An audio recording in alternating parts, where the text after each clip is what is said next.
Well, it's time for Neil's spiel, and I'm telling you, the president is set to make a Keystone deal. Look at this.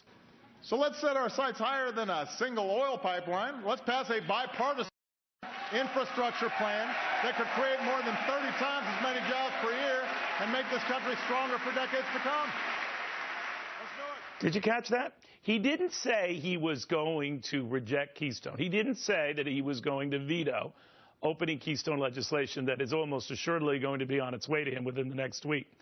What he did hold out is this idea of a greater infrastructure measure that he could support with a bipartisan Congress, and there's plenty of support for that. It would be bigger than the jobs generated from a pipeline alone.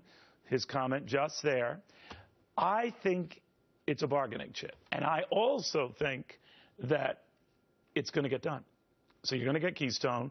Unfortunately, you're going to get a lot of other money wasted on things like, well, money in excess of the $100 billion we already provide for infrastructure that just gets lost. But be that as it may, Keystone is going to get done. To the Fox Biz All-Star, Rob Assos and Sabrina on whether I'm onto something or just on something. Lizzie, what do you think?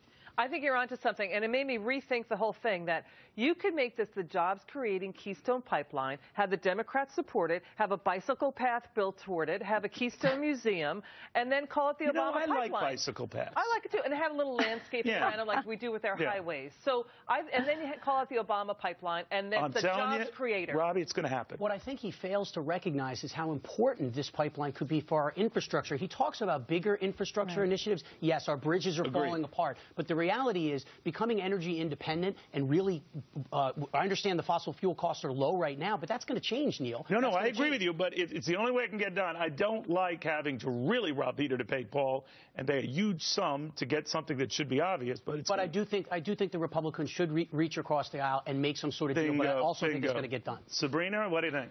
Well, I'm a big proponent of the Keystone Pipeline. And I think it sort of checks the box of the environment as well as energy production. The problem is I'm not sure I want to give away the whole store to get it. I just don't really see that. That's the only way you can get it. And I agree with you. We spent $100 billion between gas taxes now, state and local levies and fees, tolls, all of that nonsense.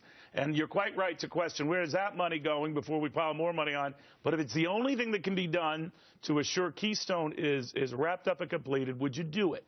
Well, look, I mean, Republicans have the upper hand here. I know that. I'm just asking you, would you do it? Yes or no? I don't think so. I don't think so. I mean, this is why. Because how many bridges to nowhere do we have? How many infrastructure projects How about a pipeline to nowhere? No? Well, I know. I mean, we are kind of between a rock and a hard place here. And, look, I mean, one of the reasons I'm kind of extra opposed to this is that it not only does it sort of favor one industry over another, but it favors men over women. It should sell itself, Sabrina. It should sell itself, but it's not. All right, stick around, guys. More later. In the time being, we've got that small business owner. Remember